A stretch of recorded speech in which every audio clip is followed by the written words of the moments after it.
Welcome back to the Dean Obeidallah Show. We're live here Friday, October 7th, third hour every Friday. You know what happens? It's what just happened. So we look back at the insanity of the weekend. I'm really excited. We got three great people for a change on this show. And I'm kidding. We always have great comedians. We've got Helen Hong is back. You know her from NPR's Wait, Wait, Don't Tell Me. She was a recurring character on Silicon Valley. She has a comedy special, Well Hong, on Amazon Prime and Apple TV and YouTube. And she's back again. Helen, nice to see you. Hey, how are you? Thanks for having me.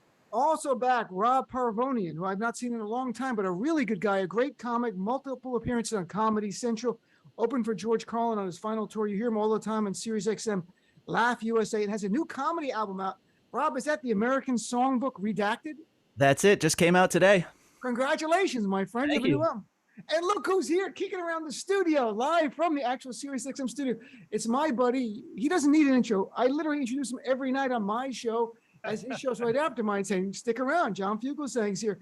Well, he's literally here, from Tell Me Everything with John Fugelsang, one of the top comics out there today, and will be in a great off-Broadway run starting Tuesday next week through November 5th, Laughing Liberty's Indictment, Excitement. I'm one of the comics in it. I'm looking forward to it. John, great to see you. Dean, I also want to point out I'm at the Hopewell Theater tomorrow night with Leanne Lord, and the Sexy Liberal Comedy Tour wraps up the Save Democracy Tour Saturday the 22nd at the Saban in LA with me and Stephanie Miller and Rob Reiner, and that's also going to be a pay-per-view. And William Shatner's on my show tonight, and I'm pitching my new Bible trivia show to NPR called Wait, Wait, Don't Smite Me. So I'm very busy all around. John's got a lot of stuff, folks, so he's geared up. So let's start obviously with Herschel Walker, but let's take it step by step as it unfolded, not just like what's your reaction. For the first story was Daily Beast reported that Herschel Walker had paid for an abortion, and Daily Beast from the woman had gotten a copy of the Get Well card and a $700 check.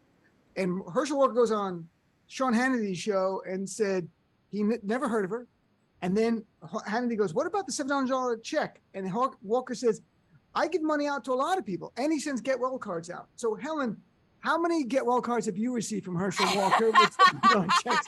Because he's just sending them out. So I'm offended. I'm offended that I've received 0 Get Well cards nor checks of any amount from Herschel Walker if he's just throwing them out like that. But also, I love, God bless any person who saves the receipts literally. Like this woman had, I got the check, I got the card, his name's on it, I got the literal receipt from the abortion clinic. I'm like, okay, receipt keeper. You're right, that's a hoarder. And I haven't checked the mail today, so I could have a Get Well card and a check waiting for me. John, what about you, my friend? Just on the first, and then we'll get to the second part of it. But in the first day, when you first heard, and he goes on Hannity, and Hannity's throwing him like softballs, and Walker's just swinging and missing and making. I send checks to everyone. I send Get Well cards to everyone. I'm like, that's your defense? So, John, what do you think? Dean, I think you need to understand something. The Republican Party is completely opposed to abortion in all cases, unless the political life of the father is at stake. In that case, if the father's political life is at stake, then abortion is often encouraged. So I think we're all a bit silly on the liberal side, wondering why the Republicans aren't more outraged about this, because we're pretending they believe in stuff. Dean, we've been having this conversation for about 4 minutes now. We have no way of knowing how more out of wedlock children Mr. Walker's revealed since this conversation began. They didn't get upset about the hidden children.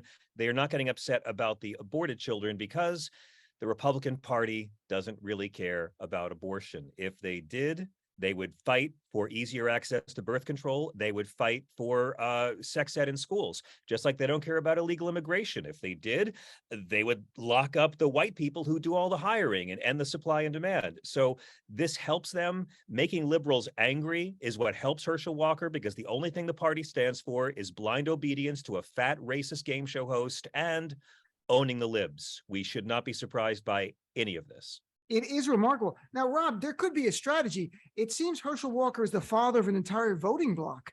So maybe that's the strategy here. If he can get all his kids to vote for him, maybe he still wins this.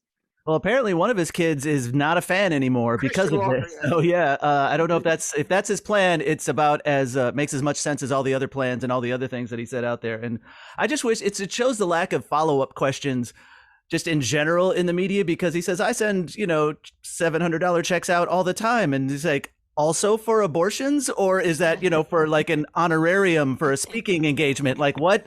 Like never a follow up question. It's just so maddening.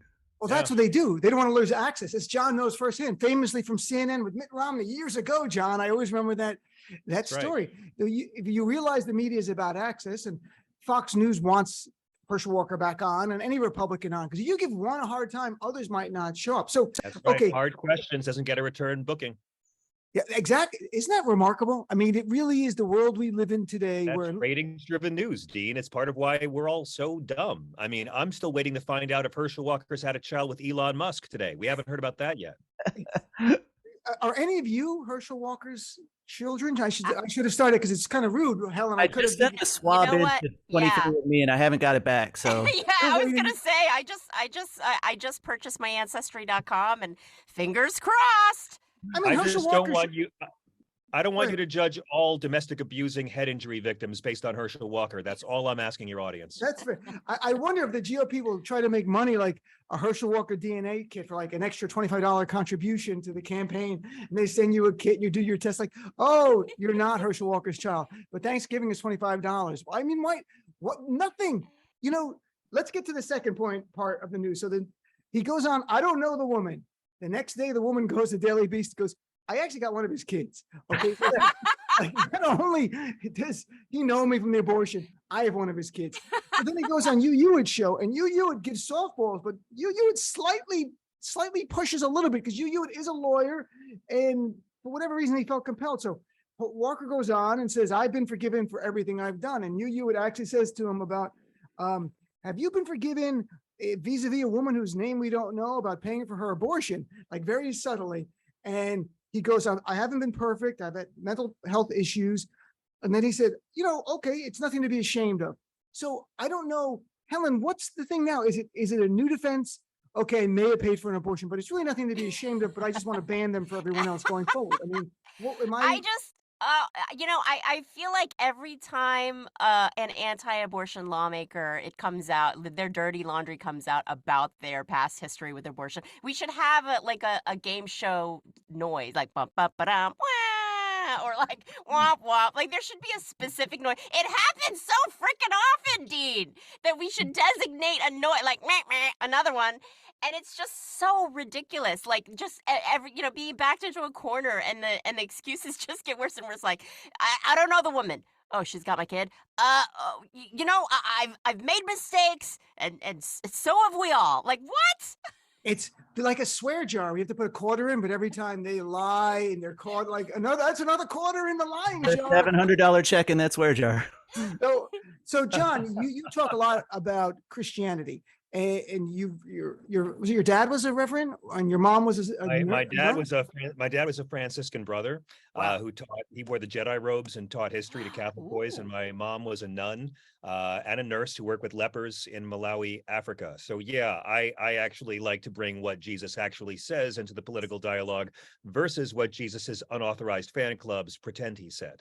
So John, when we hear Herschel Walker on TV now invoking Jesus everywhere, I'm born again, it seems like in their view that born again means not only you're forgiven, but we're supposed to forget.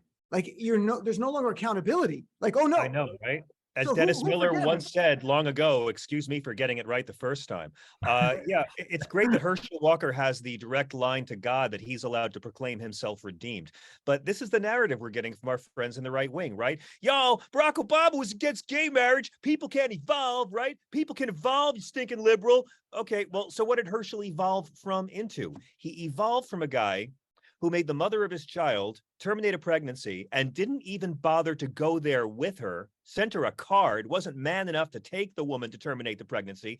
He evolved from that into a man who thinks 10-year-old girls who are rape victims should be forced to carry and bear their rapist child. I don't see any evidence of any Christianity in Herschel Walker. I see no evidence of actual Jesus Christianity in anything in the Republican Party. But in fairness, I think one of the good things about this is that it's going to draw attention to the fact that 60% of the women who terminate pregnancies in America are mothers.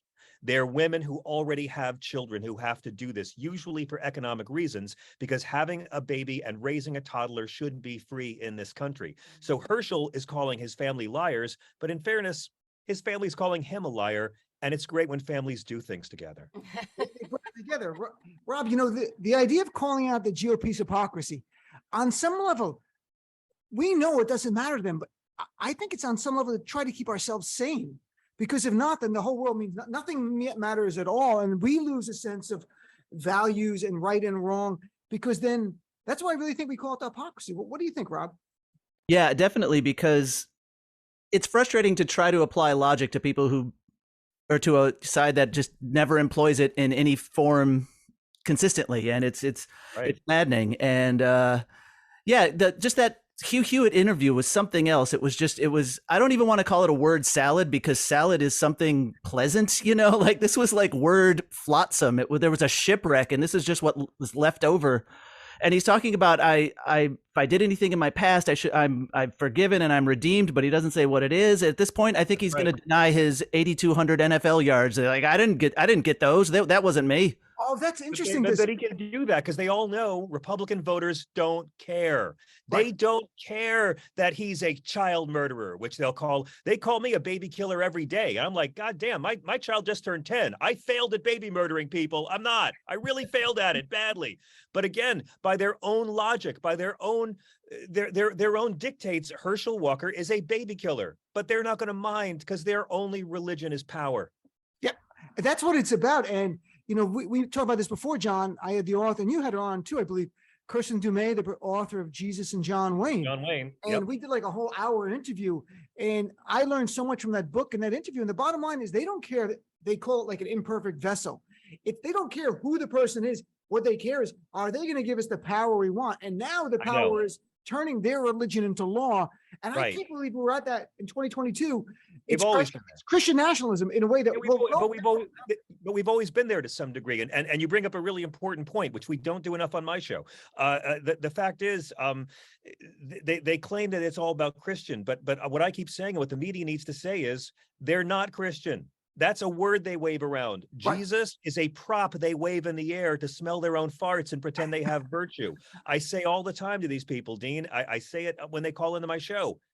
Tell me one teaching of Christ that the Republican Party has fought for legislatively in the last 40 years. Shitting on migrants? No. Putting women in jail for abortion? The Bible's not against abortion. They're legal and free in Israel right now. I have no problem with a society based on Christian values. I really don't. I would love to see the values of Christ. Those values are take care of the poor, take care of the sick, take care of those in prison, welcome the stranger, no death penalty, and forgive people who hurt you. That's it. Sign me up. They don't want the values of Christ, which is why I think Democrats need to call them out for their revoltingly fake piety. Let's take away their camouflage. They're not Christian. But John, what about Trump, though? He's the ultimate Christian.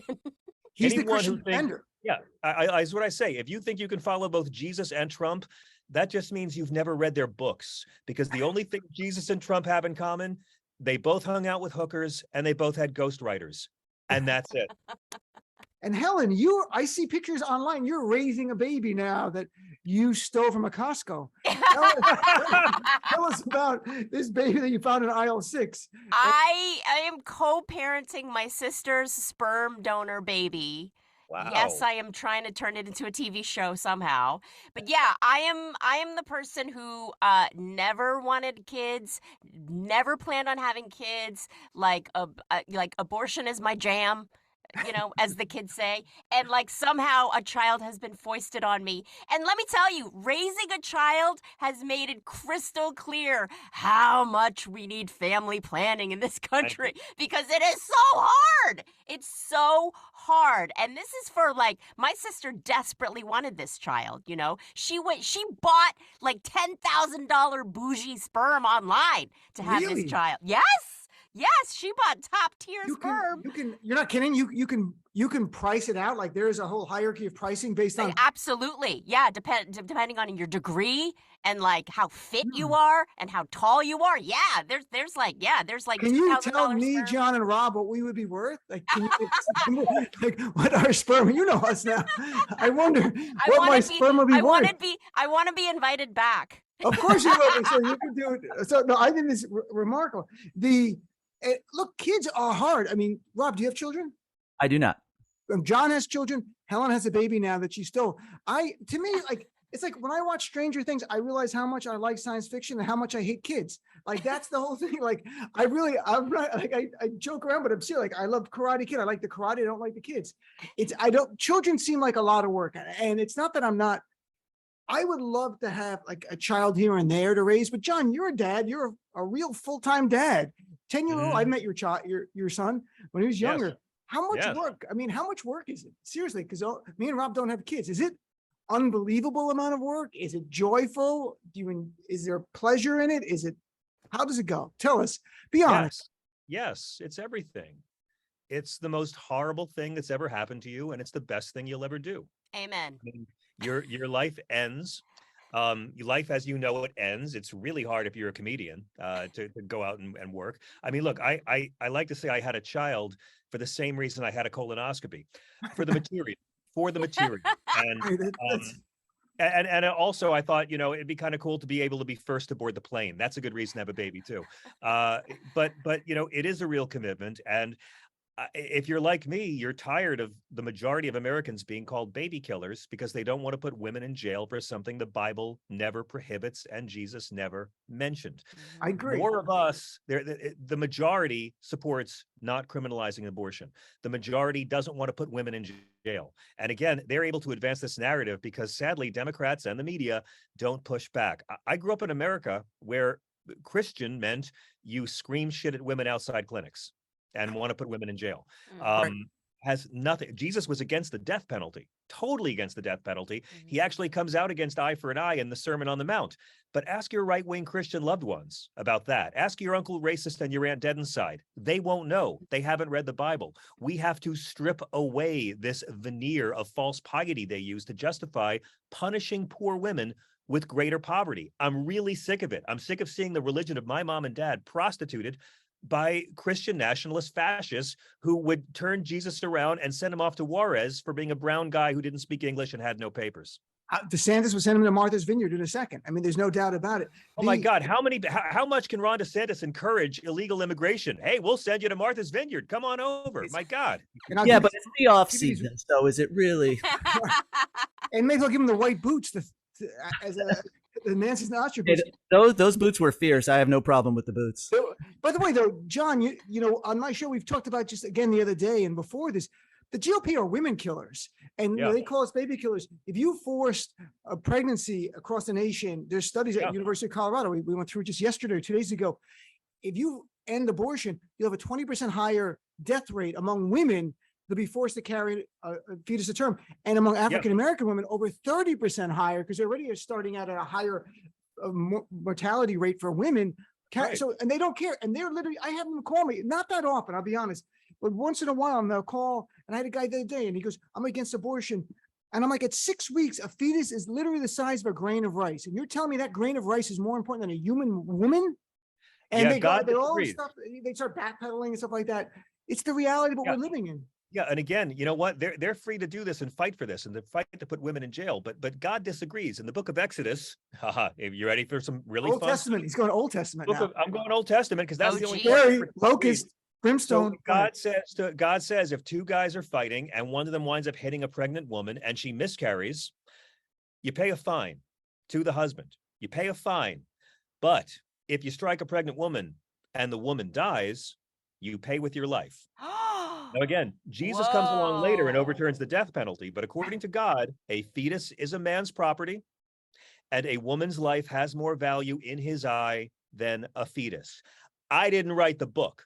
And atheists, you can use this when debating these godless monstrosities because they don't give a shit about what's in the Bible. And again, Dean, they don't care about abortion. They just realized in the 1970s they couldn't use racism anymore after civil rights. And Jerry Falwell and the moral majority said, hey, let's make this our new issue. Roe v. Wade was not controversial when it was first passed. And we now live in a country where Christianity is synonymous with wanting to put women in jail for terminating a pregnancy. I mean, I can't believe we're losing on this, and we have to take the narrative back. I just think the problem is the Bible is too darn hard to read. And especially if you're not on the brightest, the brightest bulb end of the spectrum, which, let's face it, a lot of GOP isn't. Like, they're like, I'm not reading. There's too many begats. Yeah, too many begats and these and them. Like, forget it. I can't. But So Dean knows this, everyone picks and chooses the parts of their holy books they want to follow. Everyone is a buffet. I am focused right now on the four wise part of the Quran.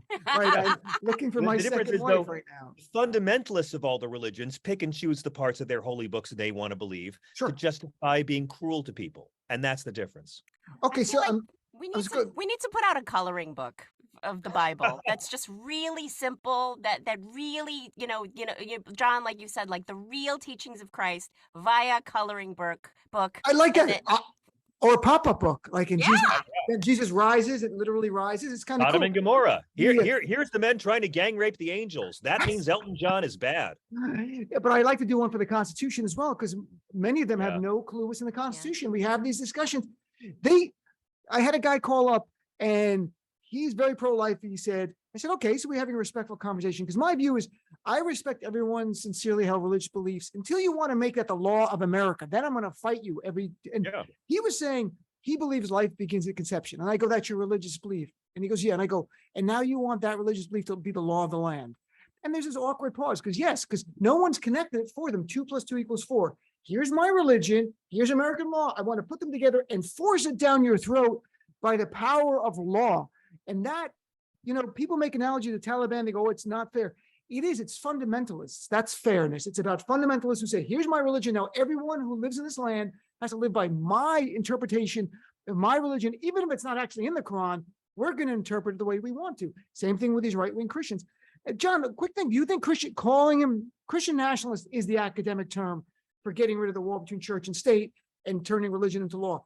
Is that a helpful term, or is there some other phrasing that you use to describe them? I mean, I call them grab them by the pussy evangelicals myself, Nice. but I'm very theological. Trademark it. Chinos is a good one. Christians in name only. I mean, some chinos are white, some are brown, most are a shade of beige. A lot of them are irregular. Chinos are the norm. Trust me. I think that they talk a good game. And look, they're not hate-driven people, most of them. Most of them have been raised their entire life to believe that Christianity is about protecting the unborn, because that's all they've been taught. They haven't read the actual book. So it does us no good to hate them back, but I'm really tired of the prostitution of a once great religion in this country. And I'm just here to thump the Bible thumpers with the Bible. I mean, honestly, women deserve better, and they're going to lose. The majority, and by the way, all these red states, what are they really doing by banning abortion? They are punishing the poorest women in their states with more poverty. These are all the welfare states that come up to the union and want their big federal dollars. There's a lot that can be done here, but right now they're literally trying to stop women from traveling to different states. This all goes back to the 13th Amendment and slavery, part of which was about forcing women to bear children for capitalism. You cannot stop a pregnant citizen from crossing state lines for anything that's legal in another state. If booze is illegal in your state, you can cross the lines, but for abortion, they're trying to block it. We are in an incredible battle against fascism right now, and it's fascism waving a cross wrapped in a flag. It's a really exciting time to be alive. And the last thing on this issue, I'd love to get you guys, because look, we are saying, look, the hypocrisy of the GOP, they'll support Herschel Walker no matter what. But what if let me make this challenging for you. And I tried this on my show, and only a few called in to engage in it. Democratic seat. It is the seat to control the Senate. We find out a month before the election, that Democratic nominee, not during the primary, because then of course we oppose him, a month before the election in a neck and neck race, that the Democrat's a horrible, horrible person. We learned not abortion, because he's probably pro women's right to choose, but something else. Could be abusive to women or whatever else. What's the line for us? When do we say, okay, we will lose control of the Senate where we can pass legislation and actually help millions and millions of Americans. Siri's talking right now over here. I've heard Siri. Like, what is the line? And I'm not holier than thou. I don't know what. Stop, Siri. Stop. Siri's listening to everything. Don't silence her voice. Alexa, play gay porn sounds at 3 a.m. Alexa, play No, gay Alexa. I porn don't have noise Alexa. at 3 I a.m. have Siri who badmouths Alexa. She talks a lot of by Alexa. So, Rob, let's start with you. I mean, if it comes down to control of one chamber of Congress where we have the other one and the president, we can pass laws to help people because it's an easy one when you don't have all of that. Here's the hypothetical that makes it harder. Where do you draw the line? Do you say, okay, I'm still going to vote for the person and then I hope they leave and push them? Or do you go, I'm not going to vote for them or I'm voting for the Republican? What do you say? It's really tough. Yeah, I was thinking about it, and the first thing that came to my head was the Al Franken thing, but that there was a Democratic governor in that situation, so you knew that a Democrat was going to be appointed in his place. It's really tough. I guess I would like to hope for a way out with a viable, maybe write-in candidate. You know, like it can be done. What's her name in Alaska? She lost her. Lisa Murkowski.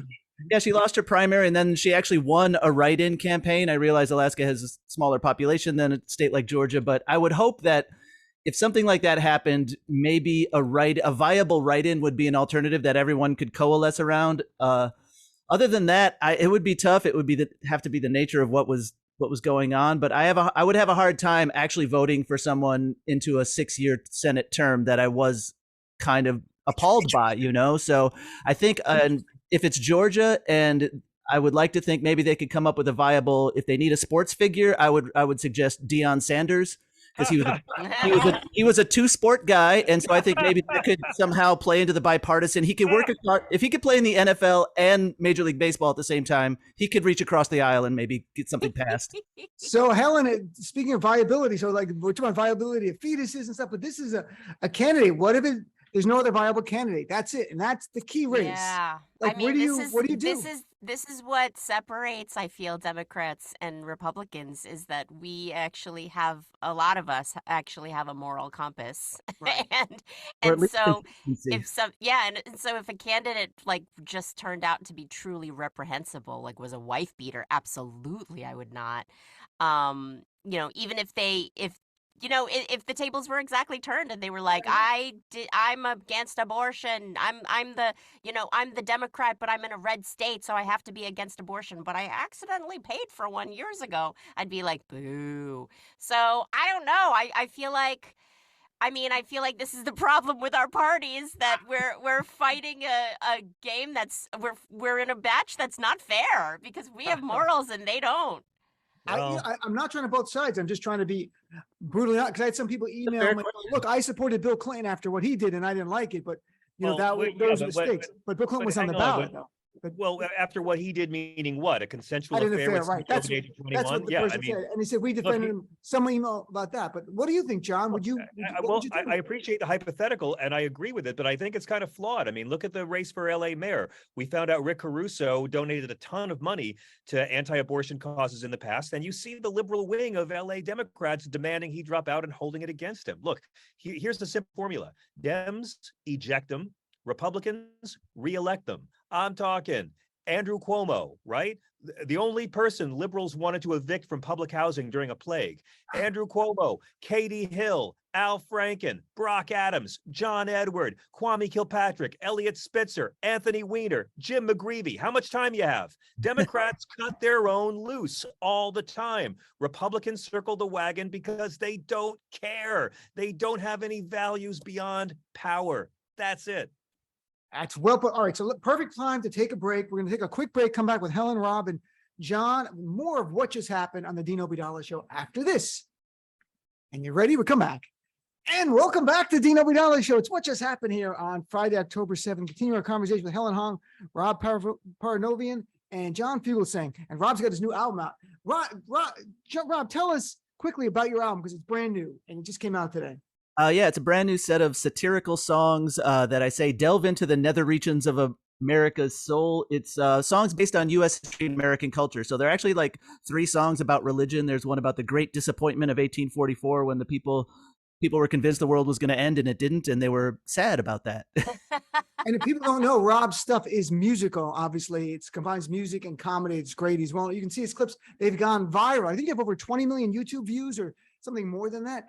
So it's viral. It's really funny. People should check it out on YouTube. Not now, but after this is over, go over to Rob's page. About a half hour. So let's talk about Hunter Biden. So the DOJ, interesting leak just before the midterm. It doesn't affect the Democrats that much, but it's something that I'm like, interesting. The reaction of Democrats was interesting because to me, to sum it up, was MAGA versus Democrats. Democrats mainly were like, well, if there's credible evidence of a crime, you charge him. Where MAGA's like, if you charge Donald Trump, there's going to be a civil war. So a slightly different reaction to the same. And now you have Alan Dershowitz literally saying, well, if you're going to charge Trump, you got to charge Hunter Biden. I'm actually saying the reverse. If they charge Hunter, Donald Trump should get more lawyers because he's going to be indicted. I don't think you need to indict Hunter to get the Trump, but I think you indict Hunter, Trump's gone. But that's so Helen, what do you think? The Hunter Biden thing, we don't know if it's ever going to be charged or not, but if they charge Hunter Biden, do you think that makes it more likely they charge Donald Trump? Yeah, you know what? Any sacrificial lamb to get to Trump. charge Hillary, charge Obama, like give them all up. I don't care as long you as trade Obama and Hillary. Like I was going to get to that. Throw them all, like throw them all to the wolves if we can get to Trump, because the idea of a 2024, Trump running again.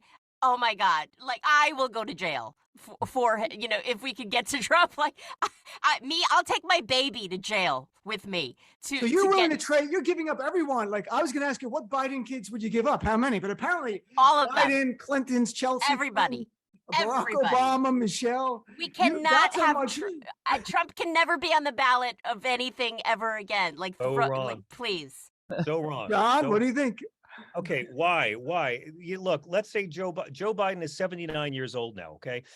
In 2024, if he runs for president again, he will be 132 years old. That's 2 years from now. That's good math. You could argue that the only person 132-year-old Joe Biden can beat is Donald Trump. Ron DeSantis is a much greater threat to democracy than Donald Trump. Why are we trying to ruin it? We have to use Donald Trump to kneecap the GOP and Ron DeSantis. Look how terrified Mitch McConnell is. The entire January 6th hearings, I love them, but what do we see? We saw Republican witnesses telling Liz Cheney about how you got to solve Mitch McConnell's Trump problem. I don't want Trump banned for running for office because I want to see someone lose the popular vote for a third time. Now, I'm convinced I'm not going to vote for Hunter Biden. This has finally sealed it for me. I will not vote. Okay. But when I first heard the news, Dean, I quoted you on my show last night because you said if Hunter's indicted, it means 100% DOJ will be inviting Trump. It's how they have to appear fair, which in fairness is kind of what Dershowitz said, just not as artfully as you. He said the reverse. I didn't come out and say, oh, Hunter Biden, it's a witch hunt, because, well, I'm not in a cult of hypocritical obedience where I believe that all public figures who break laws should be held accountable. We're on the side who are down 100% with the DOJ investigating the business deals of all presidential children. I don't care if Hunter Biden gets indicted for breaking the law, because I am not blindly obedient to a cult. No, and there was a CBS poll a week and a half ago that I quoted on my show for people, and they asked the question of Republicans, how important is loyalty to Donald Trump? 65% of Republicans said loyalty to Trump. I love Barack Obama, but if you ask me, am I loyal to him? I would say, no, I'm not loyal to him. I'm loyal to my values, what I believe this country should stand for. And as long as President Obama or President Biden line up with that, but I will still criticize them. The loyalty is so. And Trump, there is no loyalty with Trump. That's people. We keep talking about Trump and his obsession with loyalty. I wish the media would stop. Loyalty goes both ways. Trump's obsession is with obedience, rank, unmanly obedience. And these grovelers need to be called out for the toadies they are, Dean, in the most moral of terms. So, Rob, who would you trade to put Trump in jail? Are there family members? Are there other people? Are there your favorite celebrities? You have a favorite guitar? I mean, what would you give up? The entire Celebrity Apprentice. They should do Celebrity Apprentice from federal prison, and that'd be a great season. I think it would revive the franchise. Guy from Motley Crue, put him back in. All of them. Or Creed. I would definitely sacrifice the band Creed, and maybe. maybe train. But yeah, this whole Hunter Biden, it has serious whitewater energy. They started out like investigating international bribery schemes to get to the vice president, and now it's tax evasion, and he checked a box on a gun form, which is also going to be hilarious to see a bunch of right wingers get upset about somebody buying a gun. Be like the only time ever. That's a great point. What a great analogy, though. The original investigation into Bill Clinton was about the buying of real estate, and then it got to a second independent counsel who was Kenneth Starr, who turned it into Monica Lewinsky. What? This is where I want to go. And Janet Reno couldn't say no, who was the AG at the time, and let him go. And that's what we ended up with. Great point, Rob. So there's something else we learned last night in breaking news, and it continues this morning. Trump might still have documents. He might, after all of this. DOJ is saying that Jay Bratt, the head of counterintelligence operations for DOJ, in Trump's lawyers, they don't think everything has been returned. Oh, you think like the 50 folders that say classified on them and no documents inside, you think maybe you don't have them now? That's what you're getting at us? We know. Are you kidding me? Are we gonna, you have to exhume Ivanka Trump? I mean, is it Ivana Trump? That's what, where are they? What is going on? Helen, look, they're not in Mar-a-Lago because the FBI did a thorough search there.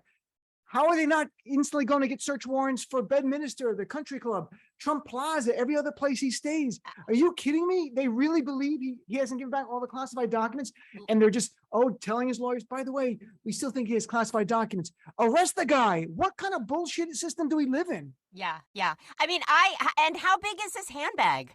It's great. Like, whenever I get invited to like any kind of event where I know there's going to be free samples, I bring the biggest handbag I could possibly find. It's just like a giant tote, and I'm just shoving free samples into my bag because A, I'm a hoarder, and B, I love free stuff. But this is classified like, how big is this guy's handbag? Where is the handbag? What is happening?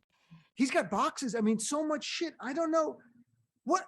I mean, look, at this point, is it all like a joke? I mean, Rob, when you hear about there might still be documents, you're like, what now? He has counsel. Like, are you kidding me? This late into this process? Yeah, it can only be a joke. And I'm only hoping that at some point he gives a press conference and just starts pulling him out of his like shirt collar like a magician in streamers, and they just keep coming and coming. And then, as soon as you think it can't possibly be anymore, it just keeps going, and it's going to be his closer. And then he like goes up someone's, what's that in your ear? Oh my God. Look, the old time. Is this your document? Yeah, it's going to. How many of these documents are going to be covered in like McDonald's ketchup stains when we get them back? Like what? All of them, Helen. I laugh, but it's such a bullshit system we have, John, that this, you can flaunt it to this degree. I mean, look. Yes. He should have been charged so long ago. Yes. I think in the big picture, it erodes confidence in the entire system. Yes. On the left, all of us go like, this is a bullshit system. Dean, Nixon got away with everything. Nobody went to jail for Iran-Contra. Nobody went to jail for the Iraq War. Bush is still on paper a worse president than Trump, I'll remind you. I mean, this is why Joe Biden wants us all to get high, I think. We're literally looking at a discussion where literally this is about America's librarians got robbed by an illiterate. This is why Joe Biden wants us to get high. We're going to get to that in a second. It is, it's remarkable. Iran-Contra, no one goes to jail. Watergate, as I went through on my show, and I had Jill Weinbanks on a bunch of times. Yeah. And I just read G. Gordon Liddy's autobiography because I find it to be a compelling, it's actually a really great read. You don't know it's true or not. But in Watergate. And John Wayne Gacy never had a chance to publish, so at least you got to read Liddy. That's good. I got Liddy. Well, it's also interesting. I went to Fordham Law School, and how many Watergate people went to Fordham Law? John Mitchell, Gordon Liddy Pat Cipollone went to Fordham, now. And it's like, there's a Fordham Law criminality. Donald Trump went to Fordham undergrad. I went to Fordham undergrad. There's a lot of, we didn't have good ethics courses apparently. But at any point, John, to your point, Iran-Contra, no one goes to jail. Iraq War. But go back to Watergate, except for Nixon, everyone went to jail. His attorney general, John Mitchell, went to jail. Gordon Liddy was counsel to his campaign committee, went to jail. Haldeman, his chief of staff, the Mark Meadows, went to jail. Ehrlichman, one of his top aides, went to jail. His personal lawyer went to jail. Everybody went to jail there, except for Nixon. And that's not enough of a deterrent for people like Donald Trump. And the fact that Nixon was pardoned by Ford is, I think, why we're here. Maybe Trump would have, but if Nixon would have spent his last days in a prison cell, that would have been a monument, a warning for everyone, like a totem pole of like, this is what happens to you. So like everybody in Watergate went to jail, which is remarkable. When I talk about it on my show, people are like, what? I'm like, yeah, everyone. If Lincoln hadn't been murdered, If Lincoln hadn't been murdered by a racist conservative Confederate, we would have had a president who wanted to hold the Confederacy accountable for their treason. Instead of Andrew Johnson, who began all of this by saying, wait a second, you killed 500,000 because you wanted to keep people as pets? Okay, no harm, no foul. You're done. Have Jim Crow. So yeah, we're not really good at accountability unless you're poor. If you're rich, you can get away with anything in this country. And that's the way it was designed. It is. Donald Trump is proving it. And the only reason Bernie Madoff went to jail is that he ripped off other rich white people. Like if he just ripped off poor black and brown people, he's still here on the Upper East Side living his life. He would have paid restitution, 10 cents on the dollar, and he would have written a book and been wealthier, like the guy from Wolf of Wall Street. Just like Rick Scott. Like Rick Scott, and become a senator. So you mentioned the marijuana thing. Yesterday, Joe Biden stepped, they call it, toward decriminalization, because you need Congress. It is remarkable when I was researching it that marijuana is still on Schedule 1 with heroin and deadly drugs out there. It's still Schedule 1 on a federal level, yet it's been, except for a handful of states, it's legalized to a certain degree. Some completely, 19 states do whatever you want. Except for a handful, you can do something legally, but there's still federal crimes involved. So, Helen, what do you think? It's clearly time, and I don't understand why Congress won't act. Even some Democrats, like in Montana, the Democrat there, John Tester, and a few other Democrats don't want to decriminalize it. This is the most outrageous thing that, like, OxyContin and fentanyl. We have a fentanyl OxyContin problem in this country where people are literally dying. But marijuana, oh no, can't have that. Like, what are you talking about? I take drugs to go to sleep because I'm a terrible sleeper, and my insurance will cover all of my Xanax, my Klonopin, like anything, like these. What is Klonopin? I'm intrigued. It's just this hardcore, like, muscle relaxant. Oh, I need. And like, but if I want them to cover my, my gummy edible with CBD in it, oh no, you're on your own for that. I mean, it's the most backwards. It's so stupid, and I would be more enraged if I wasn't high right now, Dean. Right, and Rob, you're a musician, so you must smoke a lot of pot, I imagine, right? No, so tell it. What do you come down on this? On the look at every state. I was looking at my notes here. Every state except Idaho, Kansas, and Nebraska, you can use marijuana to certain degrees, from recreational completely to prescription, that kind of stuff. There's only down to 3 states in this country where it literally is 1800s, whatever they're doing over there, bullshit. So is it time? I mean, it just seems like, I can't believe it's not legal on a federal level yet. And it affects banking, by the way, it affects banking. That's where it affects federal banking issues. You can't get federally insured loans and stuff like that. It's kind of interesting. That's the only place where I was doing research that it shows up in a practical matter. Oh yeah, hang on there. I got a fire truck going by me right now. We can't even hear it. That's how good your microphone is. I'm not even kidding. Right. Yeah, beautiful Brooklyn outside. Yeah, as a musician and a comedian, I've been marijuana adjacent my entire career, but I was never a big smoker, like in college or after, but I was always one of those people who said it should be legalized or at least decriminalized, because I mean, if and I grew up in the 80s and the drug war in the 90s, like anybody who knows anything about the war on drugs knows that it's just a horrible mistake. It's an excuse to control poor people and the same people that, the establishment's been trying to control forever. So I've always been friends with stoners. I'm always like, anytime I'm trying to put something in my body, I'm trying to go in that direction as opposed to like the upper direction. Is like, I don't need to be more tense. I need to chill the hell out a little more. So like, I think the world would be a better place if more people smoked. I'm glad that it, or took, ingested, however. I'm sorry, I shouldn't maybe be advocating it, but I like this step. It's really not a huge step though, because it's just federal crime, so it's really a big state thing. So, but I think it has a big effect in Washington D.C. because they don't have the state laws against it. But I think if the record should be expunged for any nonviolent marijuana offender. They should, for however long they were in jail, they should get a monthly stipend of edibles, to like get them back into society. And if they ever had to miss a vote, like some states don't allow felons to vote, if they missed any vote because of a marijuana nonviolent conviction, I do think that, maybe they should be allowed to vote twice in an election of their choice. I mean, if they're a Republican, they'll let them. Sure, if you're going to vote twice for Trump. The next steps. I'm happy for this step, but I think there's a lot more, and it's way, way past time. John, a Pew poll last year said only 9% of Americans say pot should never be legal. Yet Tom Cotton went ballistic yesterday in the midst of a crime wave and on the brink of a recession. Why that has any relevance to this. I don't know, but Joe Biden is giving blanket pardons to drug offenders, many who are pled down from more serious charges.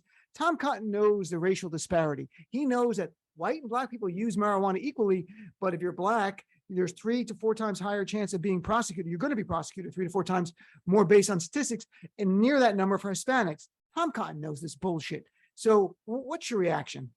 Dean, I want to answer this question as reasonably as possible by saying that Tom Cotton looks like a constipated pencil.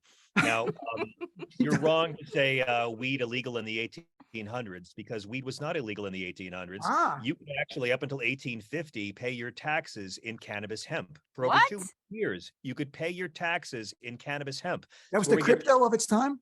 That's how we get the expression joint return. Hello. No.